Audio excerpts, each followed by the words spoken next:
Hi everyone, my name is Cynthia. Let's talk books. And today I'd like to talk to you all about diversity and how I read more diversely, or the journey I've been on to read more diversely.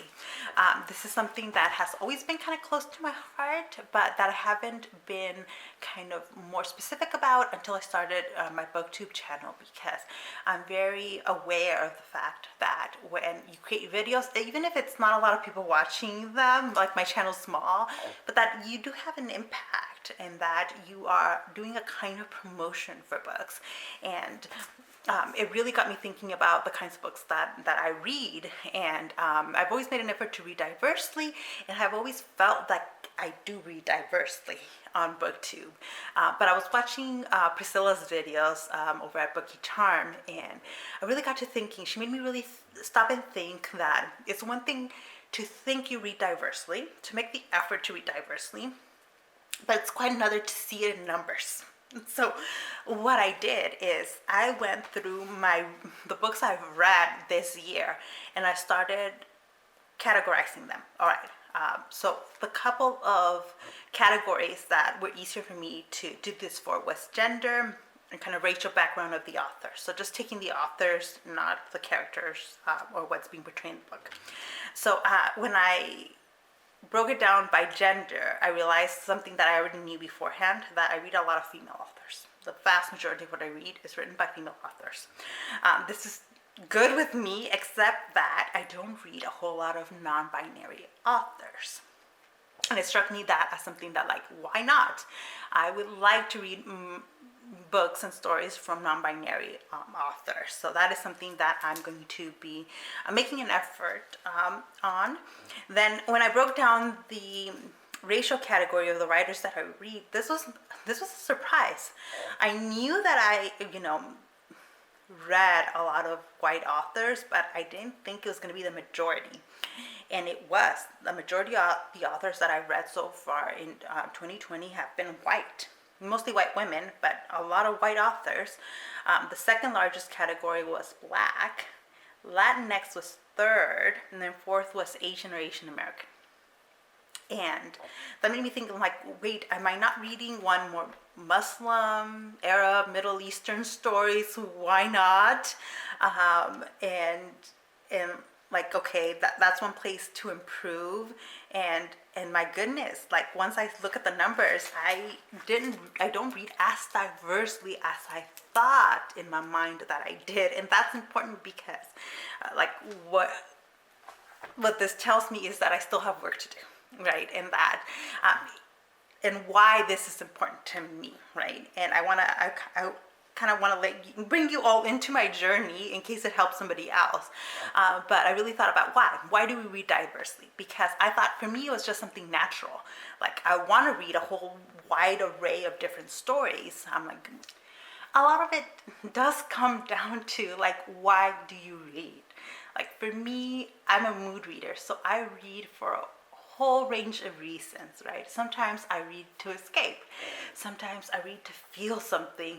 Sometimes I read to learn something, right? There's this whole array of reasons why we read. And what it got me thinking is that if you only read from, like, one gender or one racial category, like if all you're reading is white, which is vast majority of the publishing is white, like, what kind of stories are you getting? You're getting a very limited kinds of stories. So, like, if you read for escapism, what are you escaping to? You're escaping to really white worlds. Does that reflect the world that you live in? I highly doubt it. It's possible it does, and, like, if you're cool with that, then I guess you should not be watching this video. It's not okay with me. Like, I want to read to escape to all kinds of different stories. I want to read to learn about all kinds of different things and different people in different areas of the world. I want to read to feel something. I want to feel not just one emotion. I want to get a full range of emotions, and the only way I'm going to get that is if I read diversely. And also, like, reading diversely does not mean having to compromise quality. I think that's one of the biggest misconceptions. It's really a racist idea, right? That only white people can produce good quality stories, because it's a lie. It's a lie. When I read, when you read diversely, you realize that sometimes you get different kinds of stories, but it doesn't mean that the quality is worse. What it means is you're just getting a fuller kind of storytelling. And yeah, there are some bad books by Black authors, some bad books by Latinx authors, but there's also amazing books and all of the coming from these kinds of authors, and you're missing out if you're only reading kind of stories written by white authors. And what you know what I will change in my reading is kind of more in my wrap-ups, that I'm going to be more straightforward about, okay, doing the breakdown of these categories and saying it out loud, for my benefit and for anybody that's watching that's also keeping track, but primarily for my benefit because it's something I want to improve on.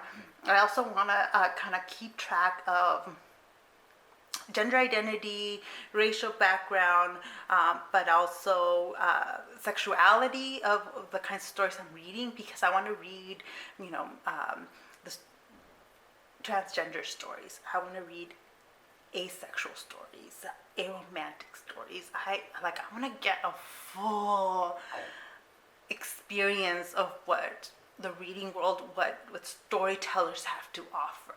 Like, I want everything every kind of storyteller has to offer out there, and I want to consume it, and I want to review it for you all, and I want to expose myself to different stories, to different writers, and sometimes I do that by seeking out different kinds of reviewers. Since the Black Lives Matter protests have been more in people's news, the surge in the number of Black authors that are being purchased, Black booktubers that are being followed, Black Instagrammers that are being has risen. That is fantastic, but it's only fantastic if you're going to support these people, these writers, these booktubers and Instagrammers. Like, don't just follow people for the sake of following them. Like, follow them because they're gonna expose you to more different kinds of books, and because they're really great people, really great reviewers. Like, everyone I follow is because, like, I genuinely like something about them or their channel. Sometimes we read totally different things, but I like their personality. When I think about reading diversely, it's exciting to me. It's exciting to me to consume different kinds of stories. Like lately, right now I'm in the middle of Caribathon, and oh my god, I'm like, why have I waited so long to seek out books by Caribbean authors? Why? Because their stories are amazing, and I feel like I've wasted so much time not reading them. And that excitement is why I read. Just the pleasure that I get from finding a new author, or finding a new story that opens up a door, a window to somewhere else, and I get something out of it, and it's amazing. I'm getting really excited just thinking about them, but I'm hoping that kind of sharing some of this with you all will help you all as more people try to embark on this journey of reading more diversely, right? And my main takeaway from this is read diversely. It's worth your while. It does not mean sacrificing quality. Do not buy into that idea, that very racist idea, and that it's worthwhile to keep track of the numbers, because as I've said, I generally think I read very diversely, and I still think that in some categories I still read diversely, but that there are categories in which I need to improve on, right? I need to improve on reading more non-binary, from reading books by non-binary authors. I do fairly well reading Black authors. I need to do better at reading Asian American and reading from other parts of the world. A lot of what I read is very American, because that's the way the publishing world is. But I'm going to improve on those, and I'm going to start keeping track of it. I'm not going to give myself specific goals, because sometimes that can be a little overwhelming for me. But every month I'm going to be sharing some of those statistics and sharing how much I've improved or not improved as I do wrap-ups at the end of every month. So let me know what your thoughts are. Let me know what your journey has been like.